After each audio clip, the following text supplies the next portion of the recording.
Hola, somos Miriam y Cristina y a continuación os vamos a hacer una breve explicación sobre la genética molecular y sus tres fases, replicación, Para transcripción introducirlo y un poco vamos a explicar la teoría de Sutton y de Morgan. Sutton supuso que los elementos se encontraban en los cromosomas homólogos, y que por tanto los alelos estaban situados en los dos cromosomas.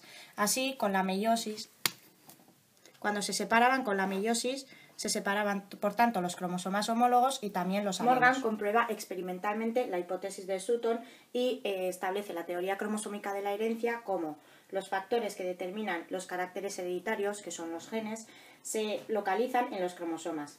Cada gen ocupa un lugar determinado en un cromosoma concreto. Así también estableció los dos tipos de cromosomas que hay, el X y el cromosoma Y. Como podéis ver, en el cromosoma X hay un segmento diferencial que el cromosoma Y no lo posee.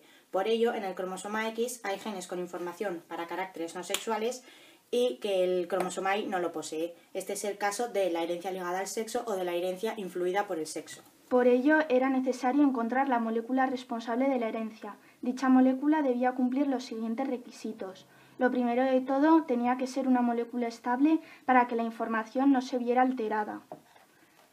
Segunda, la molécula debía ser capaz de replicarse y originar copias de sí misma para ser transmitidas a las siguientes generaciones. Aunque esta molécula debía ser estable, tenía que ser posible la variabilidad genética. Con estos tres requisitos se llegó a pensar que la molécula responsable eran las proteínas, pero poco después se pensó que era el ADN. Tenemos una célula eucariota con todas sus partes. Primero tenemos el retículo endoplasmático liso. Además, el retículo endoplasmático rugoso, poseedor de multitud de ribosomas, las mitocondrias, multitud de centriolos, lisosomas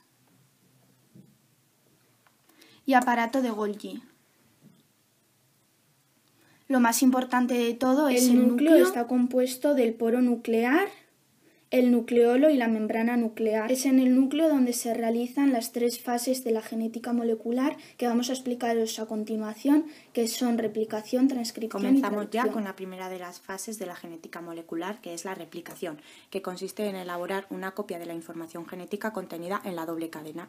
Para ello se establecieron tres hipótesis sobre cómo se podía dar la síntesis de esta doble cadena. La primera de ellas, que es la hipótesis conservativa, que dice que se mantiene la doble cadena original sintetizándose una cadena completa de la original. Como vemos, la doble cadena original está representada en color negro y la cadena sintetizada está representada en color rojo. La segunda de las hipótesis es la semiconservativa, que dice que una hebra procede de la original y la otra hebra es la hebra sintetizada, la que vemos en discontinuo. Y en la tercera hipótesis, que es la hipótesis dispersiva, dice que en cada doble hélice existen fragmentos de la original y fragmentos de la cadena nueva. Al final se llegó a la conclusión de que la hipótesis correcta era la hipótesis semiconservativa. El mecanismo de replicación consta de tres etapas. La primera, la iniciación; la segunda, la elongación, que es la síntesis de la cadena; y la última, la terminación. En la iniciación comienza en unas zonas llamadas origen de replicación, que es esta estructura que vemos aquí, en la cual un conjunto de enzimas abren y estabilizan la doble hélice. Esta fase está muy regulada para que solo tenga lugar una vez por ciclo celular. Para abrir y estabilizar la doble hélice se requiere un conjunto muy amplio de enzimas que complementan sus funciones. En la elongación se utiliza la acción de la DNA polimerasa. Construye las cadenas complementarias. Así como vemos, esta cadena, que está formada por ACGATA y TGCTAT, veríamos que la DNA polimerasa lo que hace es convertir la A en T, la C en G, la G en C, la A en T, la T en A, y en este caso igual, la T en A, la G en C, la C en G, la A, la T. Así vemos la doble cadena sintetizada. Sintetiza en sentido 5'3'. Requiere un extremo 3 unido a un grupo OH libre.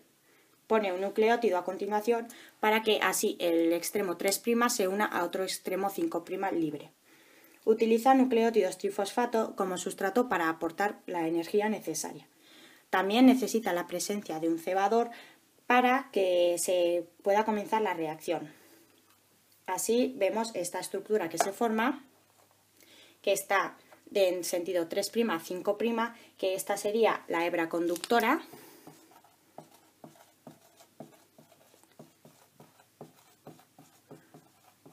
Y en la que esta sería la hebra retardada.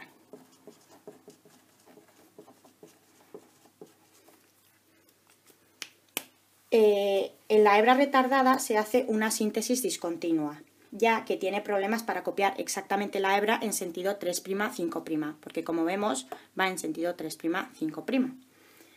Así, para copiarla discontinuamente va copiando la hebra retorciéndola.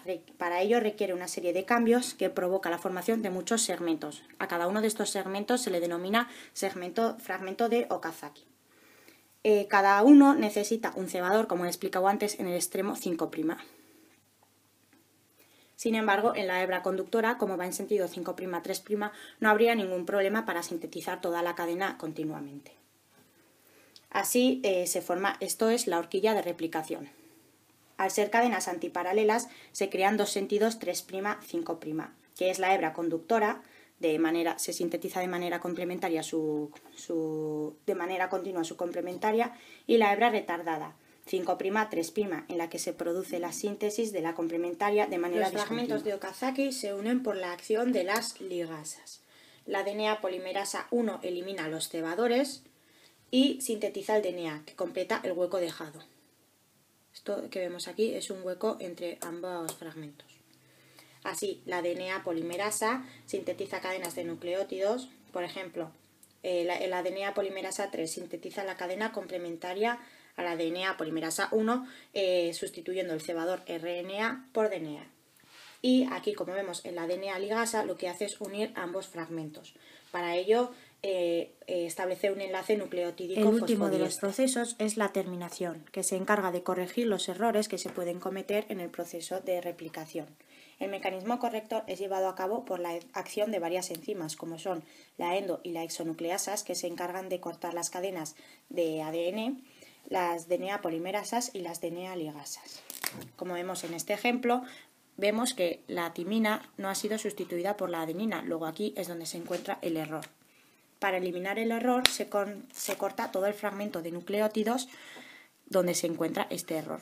Habría que cortar todo este fragmento. Es necesario de esta manera que se identifique cuál de las dos cadenas es la nueva y cuál es la antigua para corregir correctamente el error. Para ello, las adeninas de la cadena original se encuentran metiladas. Se van metilando con el paso del tiempo. De esta manera, la hebra recién sintetizada, sus adeninas no están metiladas y por ello es distinguible. Una vez que pasa el tiempo ya, pues las adeninas de la cadena copiada observamos las diferencias en el proceso de replicación de las células procariotas de las células eucariotas. Para empezar con el origen de replicación, vemos que en las procariotas solo hay un único origen de replicación, mientras que en las eucariotas hay varios. Con los fragmentos de Okazaki, estos son largos, mientras que en las eucariotas son cortos. Las DNA polimerasas, en las procariotas hay 3 DNA polimerasas y en las eucariotas 5 DNA polimerasas. La velocidad de replicación en las procariotas es rápida, mientras que las de las eucariotas es más lenta. Por último, vemos que se copia. En las procariotas se copia toda la molécula, mientras que en las eucariotas no se copia el telómero.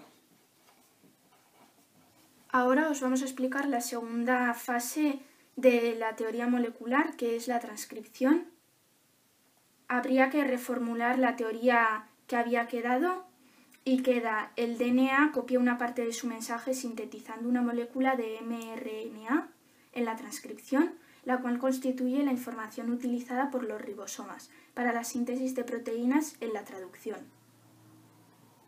Tenemos dos hebras, una constituye la hebra molde, representada en color negro, y la otra constituye la hebra codificante, representada en color rojo. La hebra molde sirve para sintetizar la cadena de DNA y convertirlo a mRNA.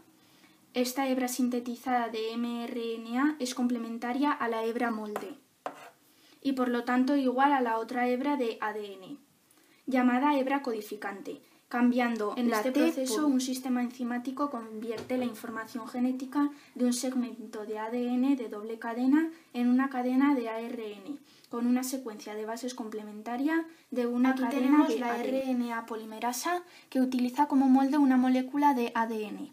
Utiliza ribonucleótidos 5-trifosfato para formar la cadena transcrita. Actúa en sentido 5'3', añadiendo nucleótidos al extremo 3'. Ahora tenemos la burbuja de transcripción, que es la zona de DNA que está abierta para ser transcrita. A ella se une una cadena de ARN. Siempre hay 8 nucleótidos unidos al DNA de RNA y cuando se van uniendo unos se eliminan otros. Aquí tenemos el proceso de transcripción diferenciado en procariotas y eucariotas. Comenzando por las procariotas, cabe destacar que solo existe una única ARN polimerasa, la cual se une a una secuencia llamada promotor, que es la secuencia de nucleótidos. Se forma una burbuja de transcripción, está aquí, que se desenrolla una vuelta la doble hélice, va recorriendo la cadena en sentido 3'5'. Mientras esta se sintetiza, se forma un híbrido RNA-DNA de unos 8 pares de bases. Conforme se va soltando, se vuelve a enrollar. Esto termina al llegar la polimerasa a una señal de terminación. En el proceso de eucariotas existen 3 tipos de ARN polimerasa. La primera transcribe el RNA ribosómico, la segunda transcribe el RNA mensajero y la tercera transcribe una parte del RNA ribosómico y el RNA transferente. Se copia todo el gen, pero no es el mensajero, sino que es un transcrito primario, al que se le añade un extremo 5', una caperuza, y por el extremo 3', una cola de polía. Elimina zonas que no llevan información para la proteína. Una vez que se van eliminando dichas zonas, se forma el RNA mensajero. La maduración del transcrito primario por eliminación de intrones, proceso de corte y empalme. A partir de un gen se pueden sintetizar 2 transcripciones diferentes que dan lugar a 2 mensajeros o proteínas diferentes, maduración alternativa o